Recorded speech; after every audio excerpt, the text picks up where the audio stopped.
नमस्कार, news capital express में आपका स्वागत है। मैं हूं आपके साथ अंकिता। चलिए बढ़ते हैं मुख्य खबर की ओर। संविधान निर्माता दलितों, आदिवासियों, पिछड़ों और सर्वहारा वर्ग के मसीहा बाबा साहेब डॉक्टर भीमराव अंबेडकर जी की 134वीं जयंती पर आज देश भर में कांग्रेस जनों और उनके अनुयायियों ने धूमधाम से उनकी जयंती मनाई। प्रदेश कांग्रेस अध्यक्ष जीतू पटवारी ने महू में बाबा साहेब की जन्मस्थली पर, वहीं कांग्रेस जनों ने प्रदेश कांग्रेस मुख्यालय सहित सभी जिला मुख्यालयों पर बाबा साहेब की जयंती पर उनकी प्रतिमा एवं चित्र पर माल्यार्पण एवं पुष्प अर्पित कर उनका पुण्य स्मरण किया एवं उनके संघर्षमयी जीवन पर संक्षिप्त प्रकाश डाला। पूर्व मंत्री पीसी शर्मा ने कहा कि आजादी के बाद देश के राष्ट्रपति महात्मा गांधी, पंडित जवाहरलाल नेहरू, मौलाना अबुल कलाम आजाद सहित तमाम नेताओं के सहयोग से सर्वहारा वर्ग के उत्थान के लिए डॉक्टर भीमराव अंबेडकर ने संविधान का निर्माण कर उसे 1950 में लागू किया। दिन जिसमें देश के संविधान का निर्माता का पूरी दुनिया में जो बीजारोपण हुआ संविधान को लेकर, बाबा साहब अंबेडकर के विचार को लेकर, इस देश की सामूहिक एकता और अखंडता और भाईचारे को लेकर, मौलिक अधिकारों को लेकर और इस देश में समानता, सामाजिक, राजनीतिक और आर्थिक, इसके विज़न को लेकर उनके जन्मदिन के अवसर पर हम उनकी जन्मस्थली पर आज आने का अवसर मिला। मैं सोचता हूं कि ऐसे में आज शपथ लेने की आवश्यकता है मध्य प्रदेश शासन को, देश के शासन को, कि जो अराजकता देश में हो रही है, संविधान खतरे में आ रहा है, संविधान का समाप्त करने की ओर भारत की सरकार, नरेंद्र मोदी की सरकार जा रही है। जो बाबा साहब अंबेडकर का अपमान अमित शाह जी ने संसद में किया है, इसके लिए देश के आम नागरिक को जागने की आवश्यकता है। मैं मानता हूं इस बात को कि ये किसी राजनीतिक दल का एजेंडा नहीं हो सकता है। ये बाबा साहब अंबेडकर का सम्मान और संविधान की रक्षा एक देशभक्त नागरिक की भावना के अनुरूप होना चाहिए। संविधान बचेगा तभी देश बचेगा। अगर आप संविधान की रक्षा नहीं कर सकते हैं तो देश खतरे में है। मैं मानता हूं इस बात को कि भारतीय जनता पार्टी ने किस तरीके से संविधान का उल्लंघन अलग अलग तरीके से कर रहे हैं। एक हमारी सरकार थी मनमोहन सिंह जी की, कांग्रेस की, बाबा साहब अंबेडकर की पार्टी की। बाबा साहब अंबेडकर ने जब संविधान का निर्माण किया तब कांग्रेस पार्टी के साथ मिलकर किया। तो मैं समझता हूं कि उन्होंने जो कानून लेके आए वो भोजन का अधिकार, यानी सबको भोजन मिलना चाहिए, ये अधिकार है हर नागरिक का, हर बच्चे का। फिर हम लाए शिक्षा का अधिकार, सबको शिक्षा मिलनी चाहिए। फिर हम लाए स्वास्थ्य का अधिकार। फिर हम लाए भूमि अधिग्रहण अधिनियम, किसानों की जमीनों के अधिकार की रक्षा की हमने। फिर हम लाए सूचना का अधिकार, जिससे करप्शन रहित देश बने। फिर हम लाए वन पट्टा भूमि का अधिकार, जो आदिवासी परिवार के लोग हैं उनकी जिस भूमि पे है, जंगल पे है, जमीन पे उनका अधिकार है, ये लेके आए, जिसने देश में एक नई क्रांति लेके आई, जिसमें देश में एक आर्थिक जागरूकता लेके आई, आर्थिक अधिकार लेके आए। और भारतीय जनता पार्टी, नरेंद्र मोदी 10 साल में क्या लाए, जिससे नागरिकों में डर पैदा हुआ, जिससे नागरिकों में कई प्रकार के प्रश्न खड़े हुए। अपना political agenda, Bharatiya Janata party और उसकी सोच का पॉलिटिकल एजेंडा के कानून लेके आए, जो देश के नागरिकों में डर पैदा करते हैं। मैं मानता हूं संविधान का उल्लंघन है कि जिन सांसदों ने अंदर अपने मत का व्यवस्था बनाई, उन्हीं सांसदों से बाहर जनता के रूप में बीजेपी अलग अलग तरह के सवाल जो नकारात्मक है, मैं मानता हूं ये देश खतरे में।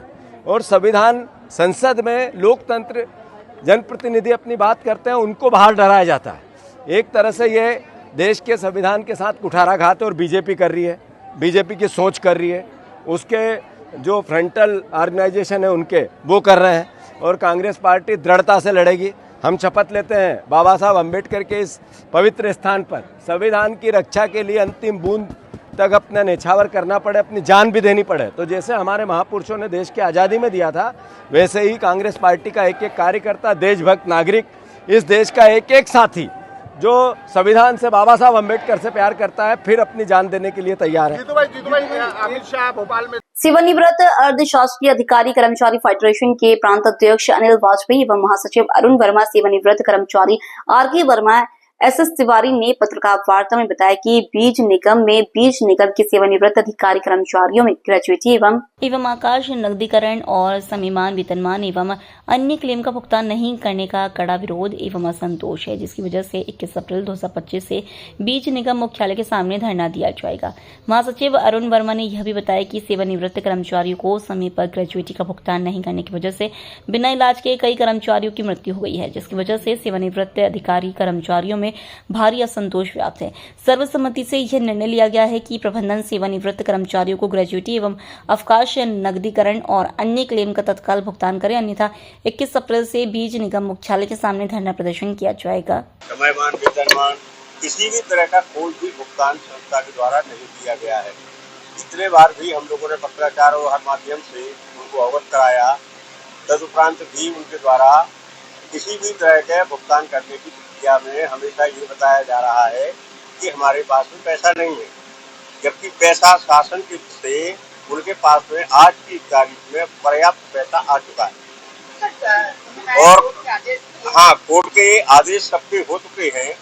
तदुपरांत भी कोर्ट के आदेशों की खुलेआम धज्जियां प्रशासन द्वारा उड़ाई जा रही है और किसी भी कर्मचारी का भुगतान नहीं किया गया है आज तक। ये प्रशासन में जो प्रबंधक व्यक्ति हैं उनके द्वारा ही पूरी इस प्रक्रिया को गुमराह किया जा रहा है। ये 50 से 60 लोग हैं। आज की पत्रकार वार्ता का उद्देश्य ये है कि बीज निगम में जो सेवानिवृत्त कर्मचारी हुए हैं, उनको ना तो ग्रेजुएटी का भुगतान किया जा रहा है, ना अवकाश नकदीकरण और ना ही समयमान वेतन का भुगतान किया जा रहा है। हमारा कहना ये है कि ग्रेजुएटी कम से कम जिससे सारे पूरा परिवार चलता है, जिससे उम्मीद में, तो ग्रेजुएटी का भुगतान नहीं किया जाना कर्मचारियों के साथ अन्याय है। वो कहाँ जाए? बार बार निवेदन कर रहे हैं एमडी से, कहते हैं पैसा नहीं है। पैसा है आपके पास, आपको भुगतान करना चाहिए और आप ग्रेजुएटी का भुगतान रोक नहीं सकते।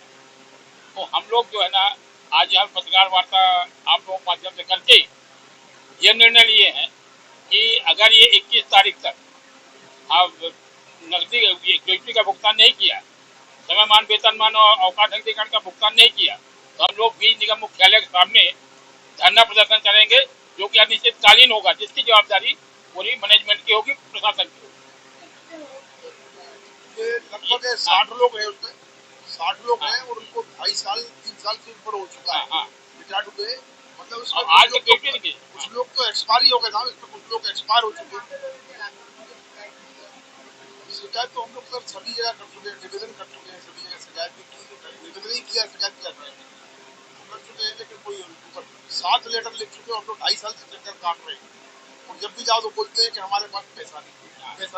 अब उसके पास पैसा भी आ चुका है, उनके पास पैसा आ गया, इसके बाद भुगतान नहीं कर रहे। इसमें करीबन 10 कर्मचारी ऐसे हैं जो एक्सपायर हो गए इसी चक्कर में। एक ये रेखा सरकानी है ना, उसकी बिटिया की शादी थी और उसको इसी उम्मीद में उसने शादी तय कर ली और उसको पैसा निकला तो उसकी हार्ट अटैक आ गया, एक्सपायर हो गया।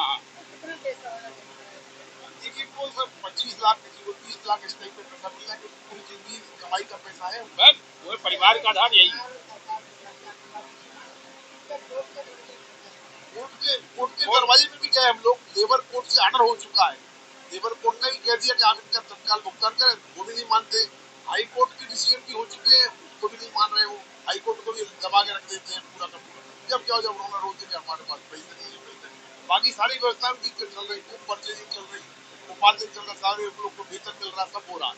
बस कर्मचारियों के साथ दुर्व्यवहार नहीं आ रहा हमारे पास।